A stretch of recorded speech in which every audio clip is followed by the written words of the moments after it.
বস বস এই সেই নতুন দোকান এটা এটা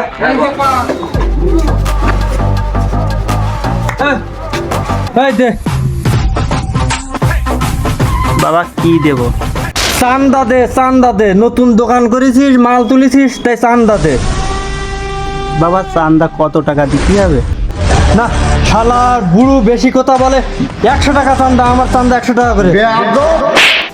তোর বাপ মা তোর শিক্ষা দেয়নি, মুরব্বী মানুষ যা তুই তো আমার করিস 100 টাকা চান্দা চাস? তুই এখনে দাঁড়িয়ে আছিস বেয়াদব।